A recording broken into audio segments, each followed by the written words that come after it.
रायगड जिल्ह्यातील उरण करंजा येथील मनोहर गणपत कोळी यांच्या मालकीची तुळजाई नावाची बोट क्रमांक NDMH 7MM 1405 अलिबाग तालुक्यातील खांदेरी नजीक समुद्राच्या जोरदार लाटेने पलटी होऊन बोटीवर असणारे हेमंत बळीराम गावंड वय 45 राहणार आवरे तालुका उरण, संदीप तुकाराम कोळी वय 38 राहणार करंजा तालुका उरण, रोशन भगवान कोळी वय 39 राहणार करंजा तालुका उरण, शंकर हिरा भोईर वय 64 राहणार आपटा तालुका पनवेल, कृष्णा राम भोईर वय 55 राहणार आपटा तालुका पनवेल, नरेश राम शेलार धीरज कोळी राहणार कासवला पाडा उरण, मुकेश यशवंत पाटील हे 8 कामगार समुद्रात फेकले गेले। येथील 5 जण सुखरूप असून 3 जणांचा ड्रोनच्या सहाय्याने शोध सुरू असल्याची माहिती अलिबाग तहसीलदार विक्रम पाटील आणि मांडवा पोलीस ठाण्याचे सहाय्यक पोलीस निरीक्षक सोमनाथ लांडे यांनी दिली आहे। याबाबत सविस्तर वृत्त असं की रायगड जिल्ह्यातील उरण करंजा येथील मनोहर गणपत कोळी यांच्या मालकीची असलेली तुळजाई नावाची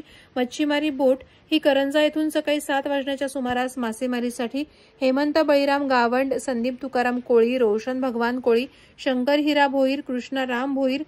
नरेश राम शेलार धीरज कोळी राहणार कासवला पाडा उरण, मुकेश यशवंत पाटील हे 8 जण खलाशी घेऊन भर समुद्रात निघाली होती। सकाळी 8:30 वाजण्याच्या सुमारास तुळजाई नावाची फायबर मच्छीमारी बोट ही अलिबाग तालुक्यातील खंदेरी जवळपास समुद्राच्या आलेल्या जोरदार लाटेने पलटी झाली। त्या बोटीवरील चालक तांडेल रोशन भगवान कोळी याच्यासहित 8 जण समुद्रात फेकले गेले।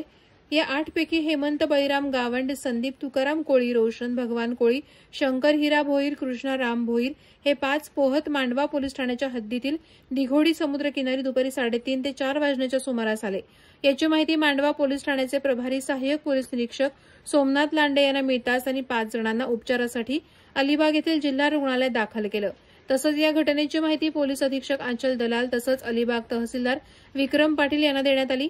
तुळजाई बोट पलटी होऊन समुद्रात फेकल्या गेलेल्या 8 पैकी नरेश राम शेलार, धीरज कोळी, मुकेश यशवंत पाटील हे बेपत्ता असून त्यांचा शोध ड्रोनच्या मदतीने सुरू असल्याची माहिती अलिबाग तहसील कार्यालयाकडून देण्यात आली आहे। जिल्हा रुग्णालयात दाखल करण्यात आलेल्या मच्छीमारांची पोलीस अधीक्षक आंचल दलाल यांच्या सूचनेनुसार अलिबाग उपविभागीय पोलीस अधिकारी प्रतीक्षा खेतमालीस, सहाय्यक पोलीस निरीक्षक सोमनाथ लांडे यांनी जिल्हा रुग्णालयात येऊन माहिती घेतली।